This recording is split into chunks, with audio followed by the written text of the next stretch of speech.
Did you know it's 11 o'clock now? Did you know it's time to start now? Okay, let's do. Good morning, everybody. Top of the morning. So glad you decided to come here this morning rather than go out and maybe take a walk in the park on a sunny day. Welcome to Woodland Chapel. We call this our spiritual home. It's also Salem's first, finest, and foremost center for spiritual living. You can count on that. Take my word for that. I know I've been to other spiritual living centers, and they're all great. But something about this spot right here, it's kind of intimate. And you know, I kind of like intimacy in my life. So, welcome to Woodland Chapel. Anybody here for the first time?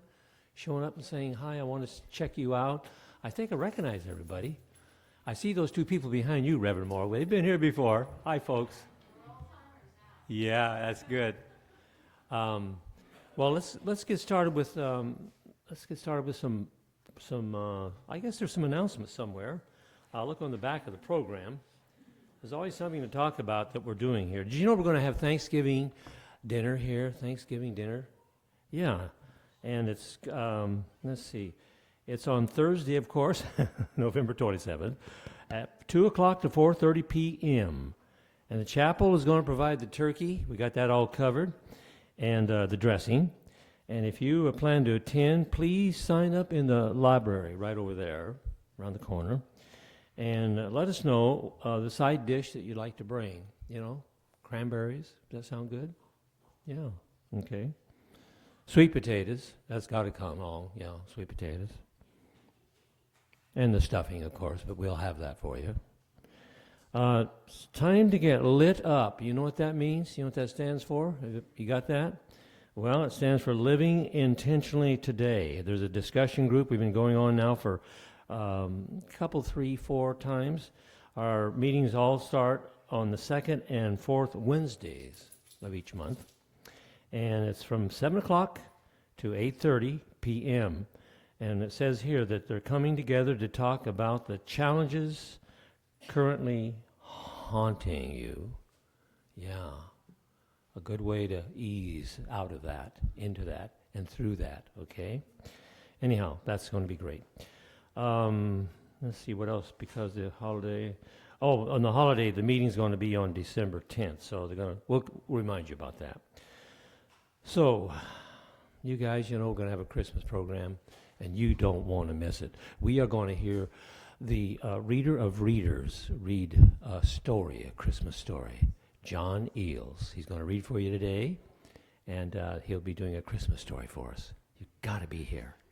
And music, my gosh, Blaine's going to be there. Annie, too? Mm-hmm. Annie. Ari's going to be there. How good can he get? We're going to have great music, good. So, Christmas, and that's going to happen, that candle lighting on the 21st, on a Tuesday. Wait a minute, December 23rd. Yeah, Christmas on the 25th, right? Okay. All right, so let's get a wind down here. Confidential prayer request forms, those are doggone important in most people's lives. Just look there in the front of the pew in front of you, and you'll see one that's, what color is it there now? Is it pink? That's shown, we change the colors on them sometimes. Anybody tell me what color it says? I want to see if you're paying attention. Is it kind of pink? Yeah, it is. Kind of purple. Okay. Use those if you feel inclined to do so. Let us know what's in your heart, what's on your mind. And put that, when you fill that into the collection plate as it comes by, or put it around the corner in the library. There's a box for it. And that'll be seen and handled only by a minister or a practitioner or all of us. Sometimes we share, but only between us. Volunteers to serve, you know what to do. If you want to help us out sometimes, come on and see us. Talk to Reverend Moore, talk to me, talk to one of our practitioners, and we have something you can do, trust me. Okay, I'd like to sing a song. How about that? Let's all stand, do that, okay? I think the words are in there.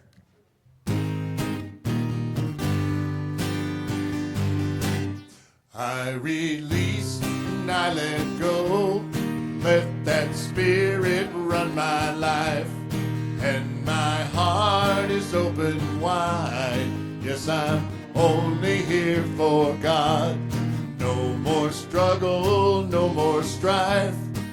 With my faith I see the light. I am free in the Spirit.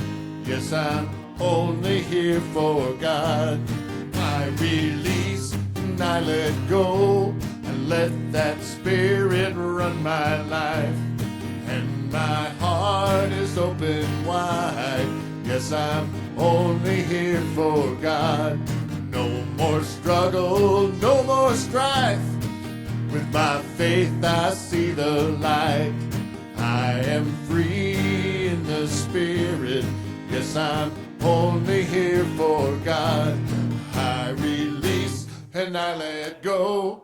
Let that Spirit run my life. And my heart is open wide.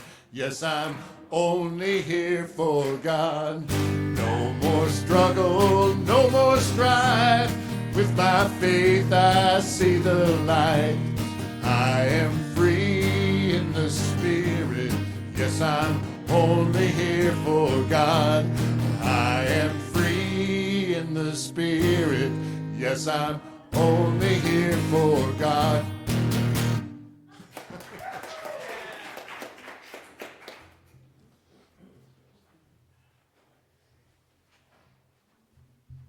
Okay. We're going to get holy now. Just settle down.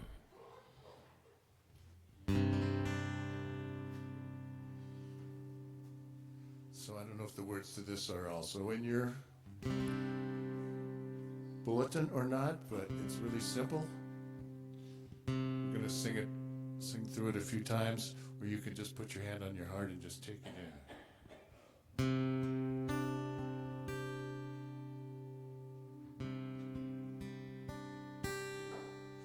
It is not I,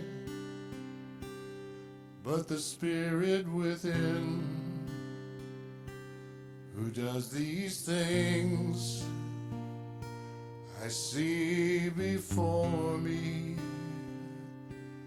It is not I, but the Spirit within. Oh, glory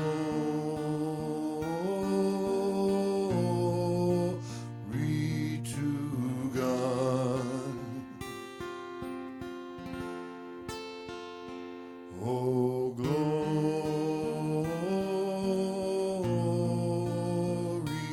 to God.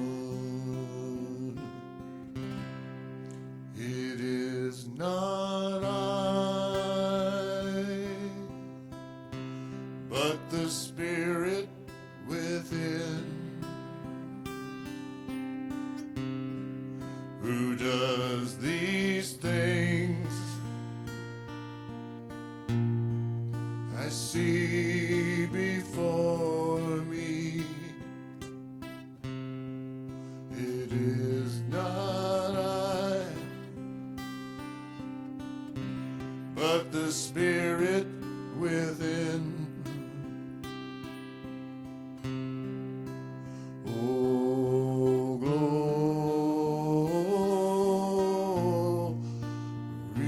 to God. Oh, glory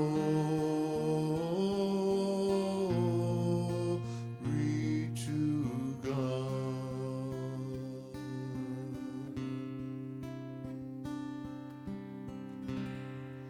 It is not I.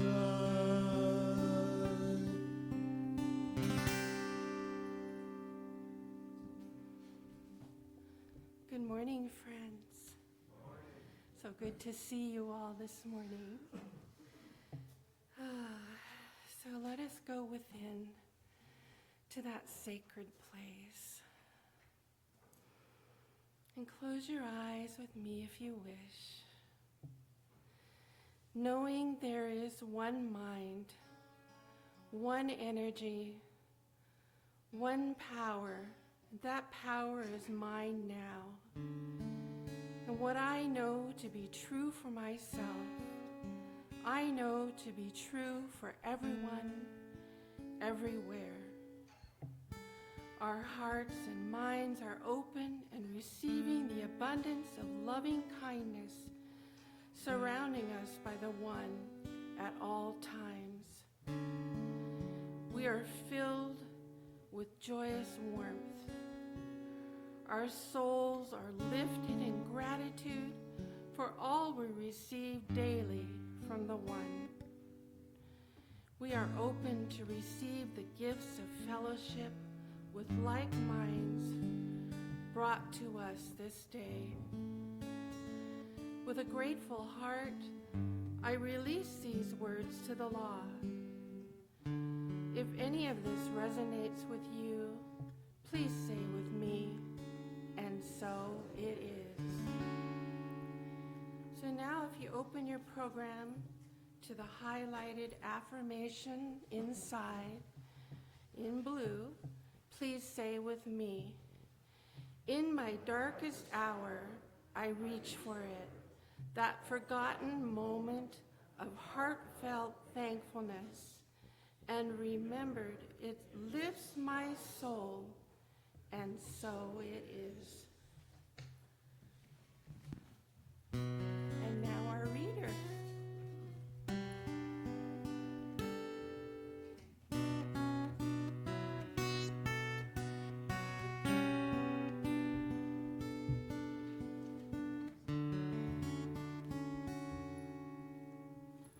Good morning once again.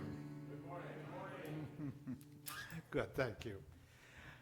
The title of the piece today I found kind of mysterious and intriguing. I think our writer will give us some context to understand it. Her name was Carolyn Miss, and she starts out, prayer is a mystical substance, a mystical force. It's an intimate language between you and the divine, and you are always answered. And Ernest Holmes had this to say about prayer. Prayer or spiritual communion demands a complete surrender to the invisible. It knows that because the creative power of God is at hand, all things are possible. And Carolyn Miss goes on, imagine this. Prayer is a brilliant light that grows in proportion to our focus on the intention. The clearer our focus, the bigger and brighter the light gets. This light has the power to heal and manifest positive change. The light can support and guide, bring calm and peace, and can be used only for good. I often feel that my prayers are part of my purpose. Perhaps you feel this too. The power of prayer in all forms harnesses the unlimited energy of divine healing and love. It matters not if our prayers are in our own words or from a spiritual tradition. What brings power to our prayer is when the light of our love is united with the light of the Spirit. By assuming and owning our oneness with Spirit, our ray of light becomes a brilliant sun, shining on our intention. Through the power of prayer, everything is possible. From where we sit, we don't see the whole story of life's challenges. We don't understand the deeper purpose in our trials. We often don't know the end result of our prayers and what they should be. So we make an offering of the outcome. We trust that what is needed has been given. We accept that our prayer might be answered in ways we don't expect. We invite surrender, faith, and acceptance into our hearts. and we are changed from within. Every prayer is co-created with Spirit. Prayer always matters. Prayer always brings light. Prayer always changes things. Prayer always changes us. And of course, we have a bonus affirmation today, and it goes like this. With compassion for all beings and fueled by divine love, I offer the light of my prayers to all who need them.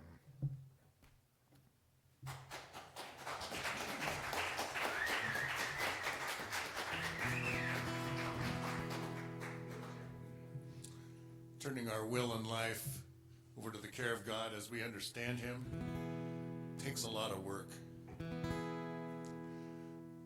And sometimes I have to remind myself to just let go.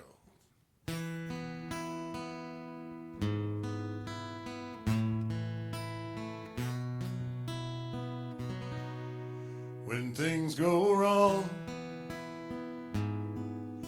it's natural to wonder, what celestial rule did I break? When things go right, it's natural to ponder, what credit should I take? But the truth is so much easier. I don't need a natural plan. I can live here in the moment, 'cause my life is in good hands.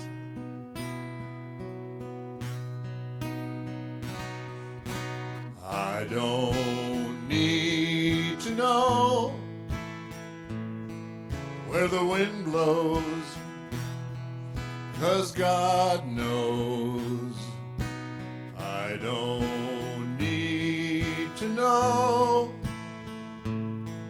what the future holds, 'cause God knows. I may never know how the pain ends, how my heart mends. I can just let go, because God knows.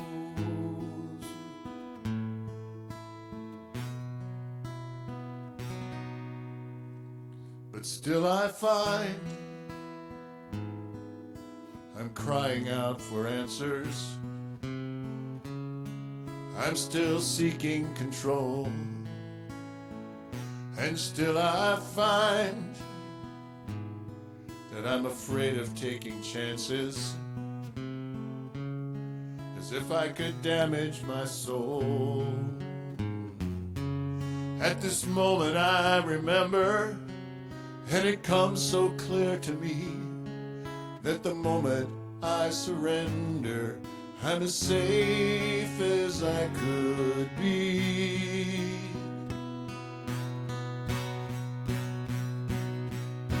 I don't need to know where the wind blows, 'cause God knows. I don't need to know what the future holds, 'cause God knows. I may never know when the pain ends, how my heart mends. I can just let go. I can just let go. I let go, because God knows.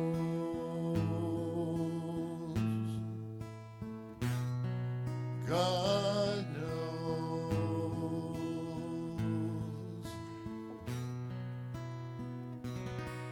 God knows. Sometimes I wish he'd tell me, though.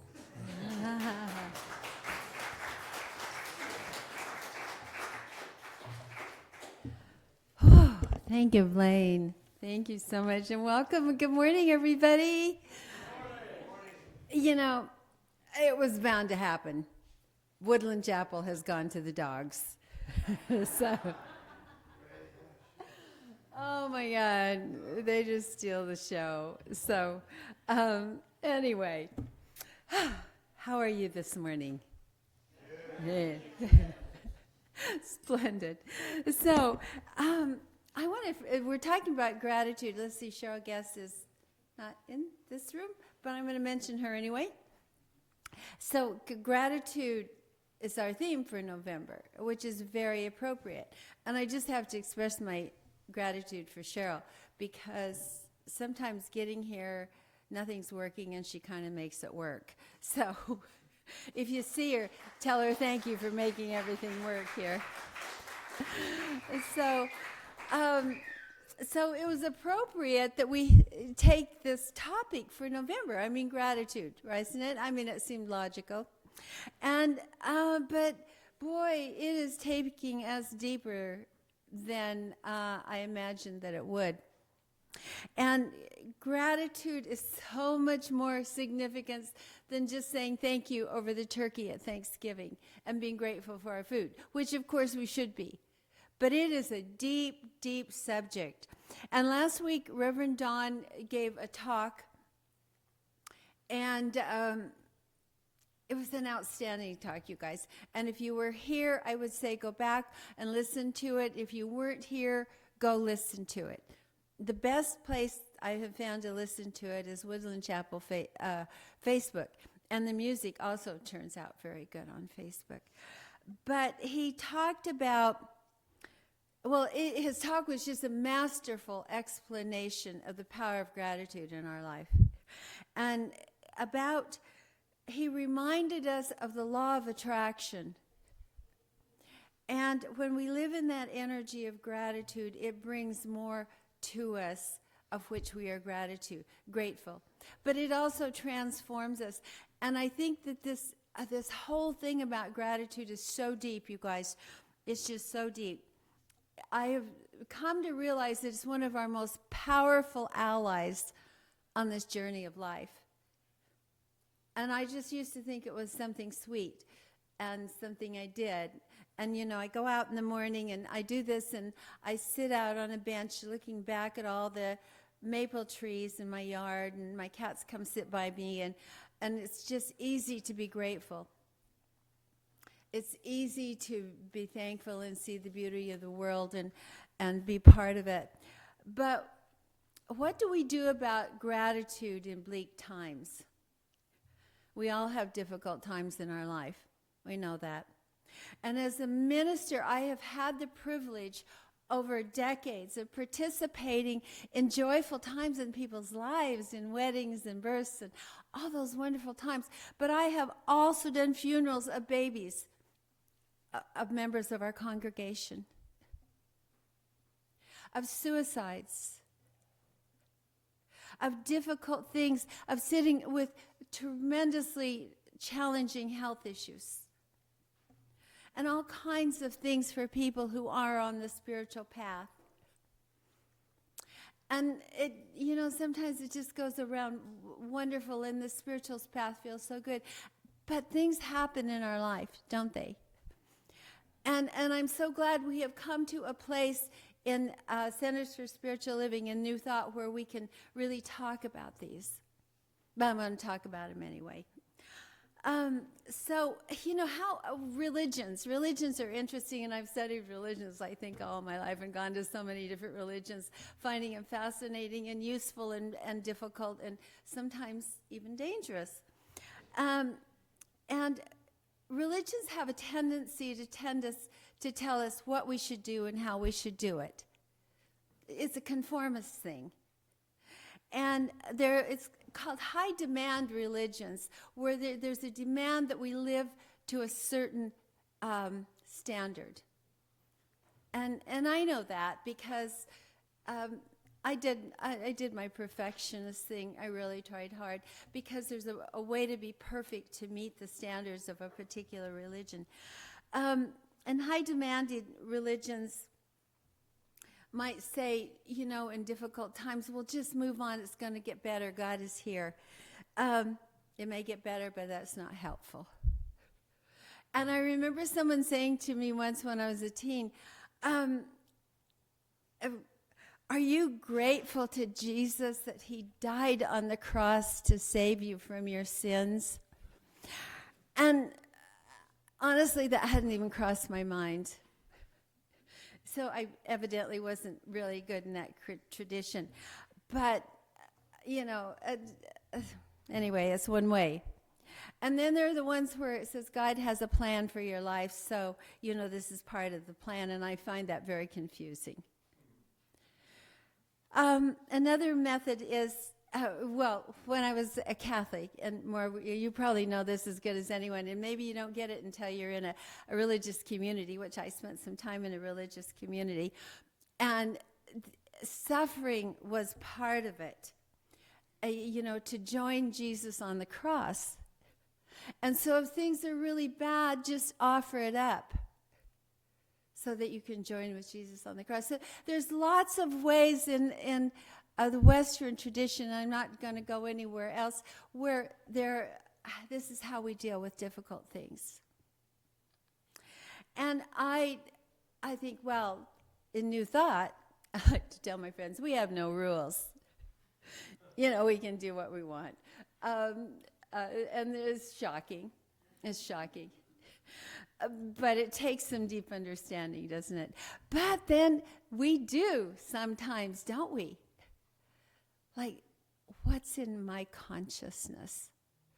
Why is this happening to me? Where are we in consciousness? And do we... okay, I have a lot of Mormon friends. And what I discovered, I didn't know this. But you know, the garments, there've been a lot of stuff about their garments in the news. They had to wear my grandmother always had this garment on. And, you know, they were very unattractive, meant that you could not look attractive if you wanted to. And I think that was the goal. But they've come to a new way of doing this. But what I discovered, and I didn't know this because I'm oblivious. I wasn't a Mormon anyway, and so when I went to church, I just went to church. But they judged each other. They could tell. If you see, you go to the temple, then you wear your garment. You get married, you wear that garment always, at all moments except when you're showering. You've got your garment on. So people looked at each other. They could tell if they had their garment. So I just discovered that this was the thing. People are judging. She's not wearing her garment. And so if something's happening in our life, has anybody ever thought, I wonder what's in their consciousness? So we all have our ways, you guys. And so when I approached this talk, boy, I didn't know where I was getting into. So I am working on this last week, and I got a phone call from a cousin. And she told me that one of my dearest relatives, her cancer had come back. Now, this cousin had always been the little sister I'd always wanted. I was an only child, but when I was 8 years old when she was born, and she was mine. And my grandmother would make sandwiches, and I would take her and her brothers in my wagon, and we'd go off around the farm in adventures. And when I got older and I could drive, I would buy her clothes. And she was just mine. So I was very close to her. And so when this one cousin called, I was like feeling anything but gratitude, I can tell you that. And so I'm talking to her, and she has this cancer of the spine, which is very hard to treat.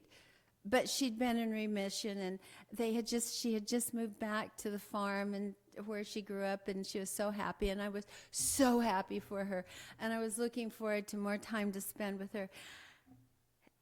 And I was talking to her, and she was feeling sad. She said, I worked so hard to get here, and now it's back to beginning, and I'm exhausted.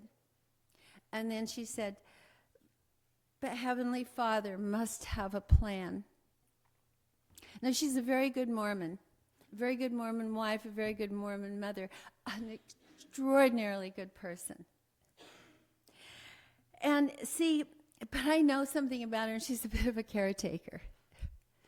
But her mother died in 2019, and a daughter died in 2022. And then the next year she moved in to take care of her 90-year-old father, whom I love and is a pain. I wouldn't move in with him. And it was very, very difficult for her. And I watched her and I thought, oh, holy God. And so I wasn't surprised when she ended up ill and with cancer, because we would get together and she would talk, and you wouldn't know anything in her life had happened because she was very good. She took care of everybody else, but she didn't take care of herself. Heavenly Father must have a plan. And I wouldn't say anything, because if that brings her comfort, I'm all for it. I'm all for it. But see, high demand religions, and even ours can be that way, require certain behaviors. And one of them is it's not okay to be angry. And I must love and forgive, and that particularly applies to women. On top of everything else, when we're in there, and of course we're not measuring up, because how could we? The standards are too high. So a bit of shame and guilt creep in, and judgment on ourselves. I shouldn't be feeling this way. Because our heart is so broken in there, it's open.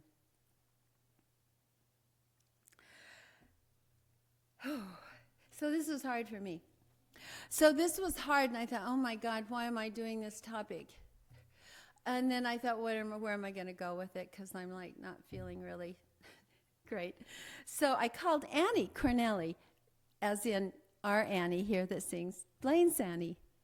Our Annie too, Blaine, our Annie. Because she has such wisdom and joy. And I wanted her to tell me her story. I mean, I knew her story, but I wanted to hear it. And she said, I have permission to share it.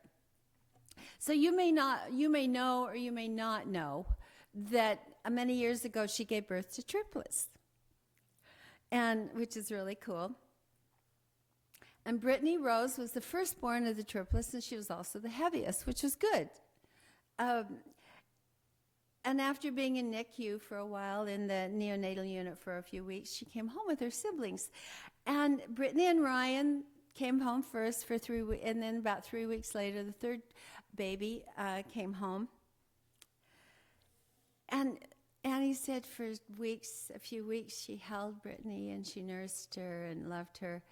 And when, at 7 weeks of age, on December 20th, 1987, 5 days before Christmas, Brittany died of SIDS. And Annie said for 2.5 years, she could not know anything but deep grief. And then she began to see a bit of a glimmer of a gift that this baby brought in her short life. And she said, as time went on, it began to evolve that Brittany's death was a catalyst for many things, for transformation in her own life. And there was healing, she said, of family of origins, and an opening of the heart that was so tender that it was new. And then she worked, she said, to heal her relationship with her mother, which had been difficult. Her mother had lost a 3-year-old baby boy. Tough. And she talked about how Brittany touched so many lives in the hospital, and that she could not believe that she gave birth to such a beautiful being.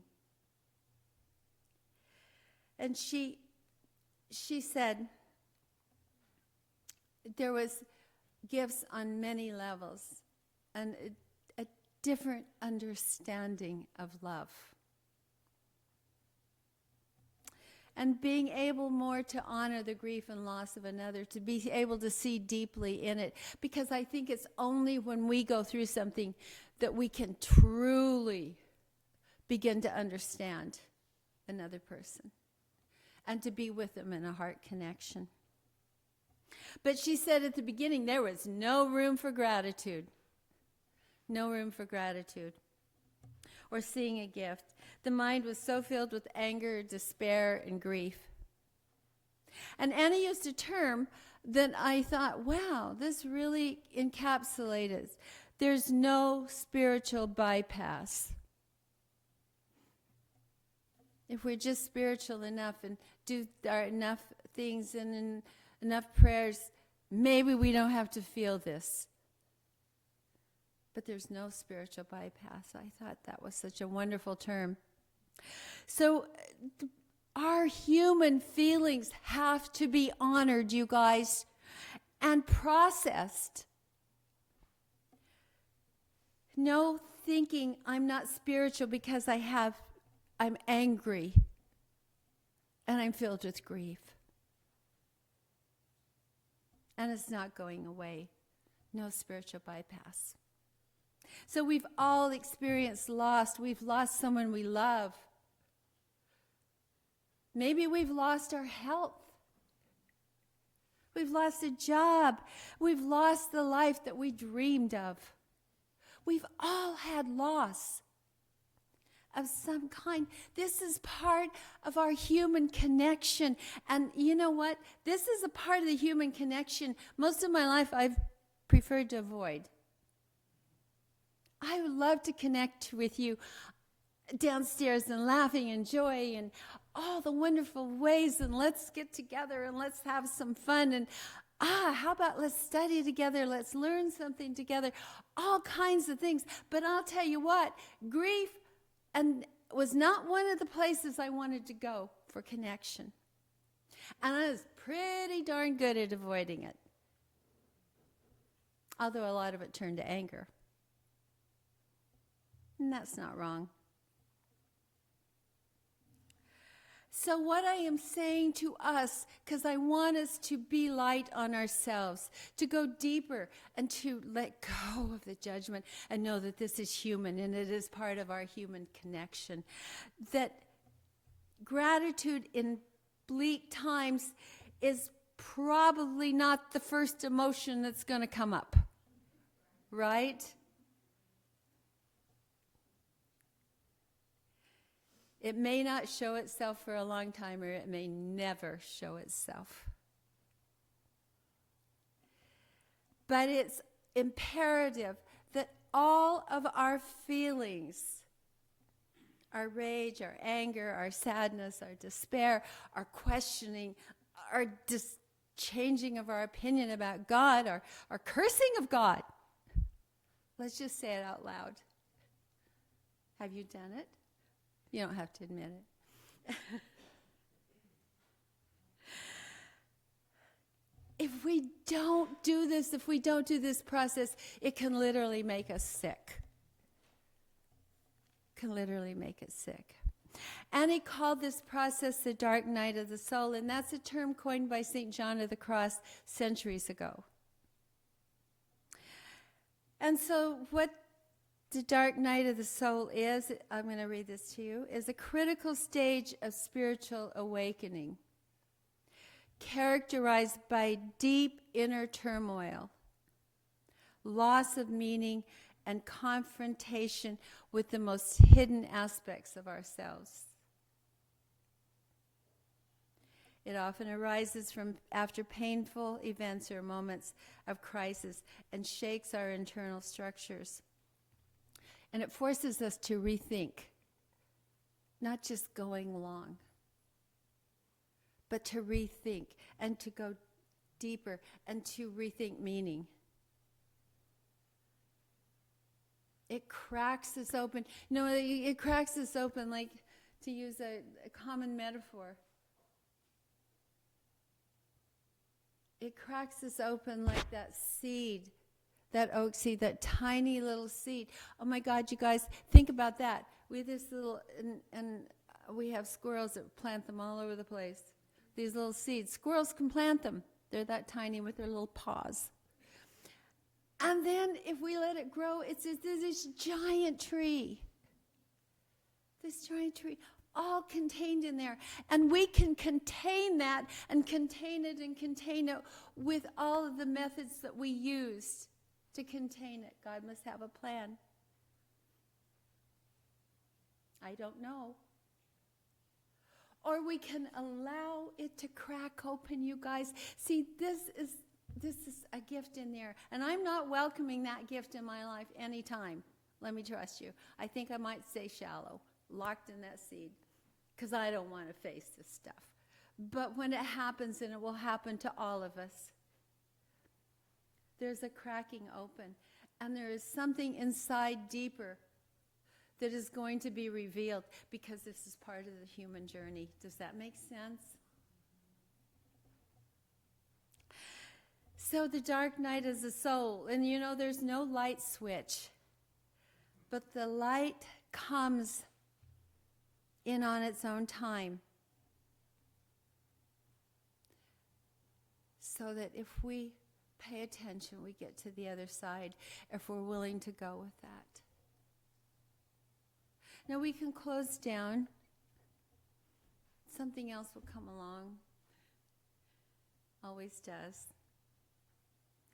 Gibran said, the deeper that the sorrow carves into your being, the more joy it can contain. So the light may come like dawn over the horizon. But it does come. And when it does come, it shines something deeply in our life, I think, because something new has been awakened. So this journey of what to do about gratitude in bleak times. For most of us, there will come a time like Annie when we begin to see a blessing. My cousin. I can't find a blessing for her illness. There's no blessing I see there. She might. She probably will. But I can find the blessing of her being in my life. I don't want it to be this way, and I'm resisting it big time.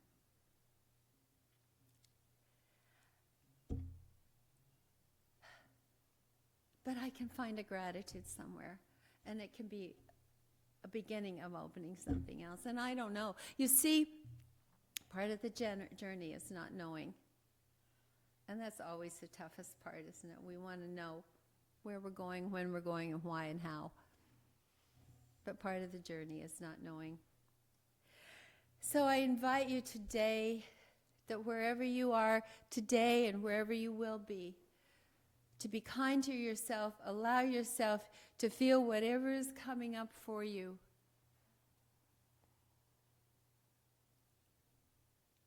And in that moment, you will never know that there is a light somewhere.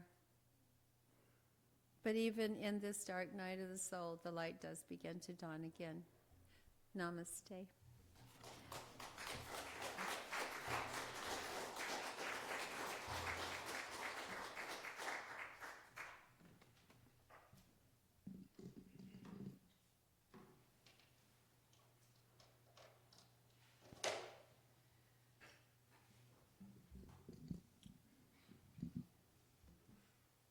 So Joseph Campbell said that, I paraphrase, that God is a metaphor for that universal experience of oneness. But sometimes it's a little hard to put our arms around universal oneness. So we can have a talisman, be that Jesus, be that God, be that Muhammad, be that Mother Mary. Turn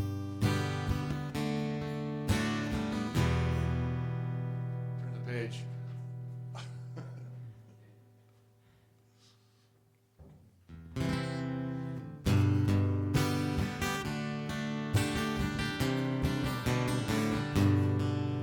When I find myself in times of trouble, Mother Mary comes to me, speaking words of wisdom, let it be. And in my hour of darkness, she's standing right in front of me, speaking words of wisdom, let it be. Everybody, let it be, let it be, let it be, oh, let it be. Whisper words of wisdom, let it be. And when the broken-hearted people living in the world agree, there will be an answer, let it be. Though they may be parted, there is still a chance that they might see. See until tomorrow, let it be. Oh, let it be, let it be, let it be, oh, let it be. Veil until tomorrow, let it be. Let it be, let it be, let it be, oh, let it be. There will be an answer, let it be. And when the night is cloudy, there is still a light that shines in me and in you. Shine until tomorrow, let it be. And I wake up to the sound of music. Mother Mary comes to me, speaking words of wisdom, let it be. Oh, let it be, let it be, oh, let it be, oh, let it be. Speaking words of wisdom, let it be. One more time. Oh, let it be, let it be, let it be, oh, let it be. Speaking words of wisdom, let it be. There will be an answer, let it be. Shine until tomorrow, let it be.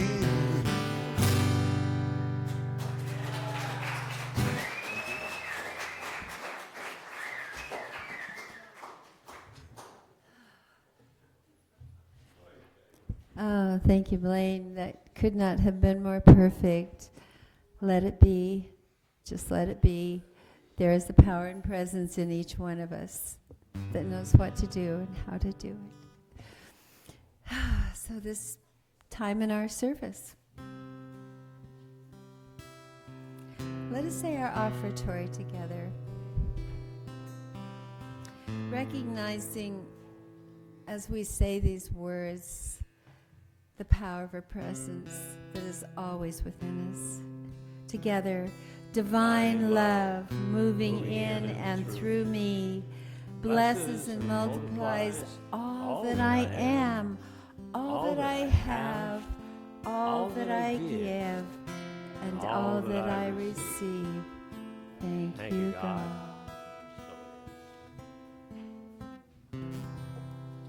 I am so blessed. I am so blessed. I am so grateful for all that I have. I am so blessed. I am so blessed. I am so grateful. I am so blessed. I am so blessed. I am so blessed. I am so grateful for all that I have. I am so blessed. I am so blessed. I am so grateful. I am so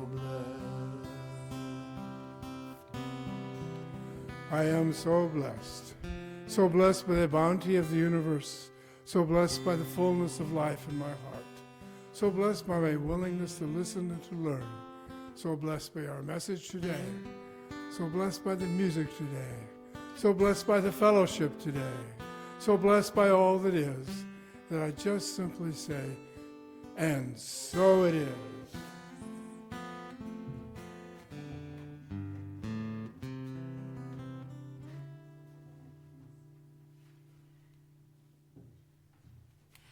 Let's stand together when we say this partner service. And I always like to remind us, because we say things over every week, it just becomes rote, doesn't it? But to hear the words that we're saying. The light of God surrounds us. The love of God enfolds us. The power of God protects us. The presence of God watches over us. Wherever we are, God is, and all is well. Knowing that that word God can be translated any way you want, because none of us can really grasp it. So let us hold hands and affirm peace.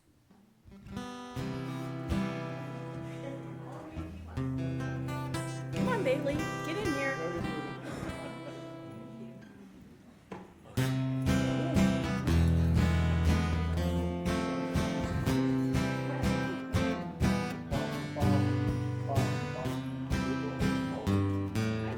Let there be peace on earth, and let it begin with me. Let there be peace on earth, the peace that was meant to be, with God as creator. Family all are we. Let us walk with each other in perfect harmony. Let peace begin with me. Let this be a moment now. With every step I take, let this be my joyous vow. To take each moment and live each moment in peace eternally. Yes, there is peace on earth, and let it begin with me.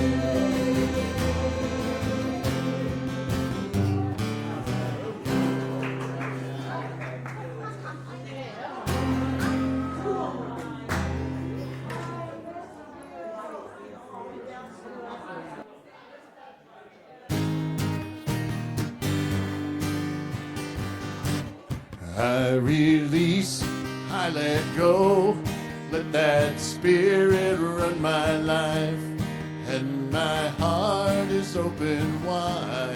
Yes, I'm only here for God.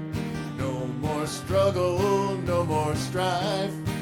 With my faith I see the light, and I'm free in the spirit. Yes, I'm only here for God. I release, I let go, let the Spirit run my life, and my heart is open wide, as I'm only here for God. No more struggle, no more strife, with my faith I see the light, and I'm free in the Spirit, yes, I'm only here for God. I am free in the Spirit. Yes, I'm only here for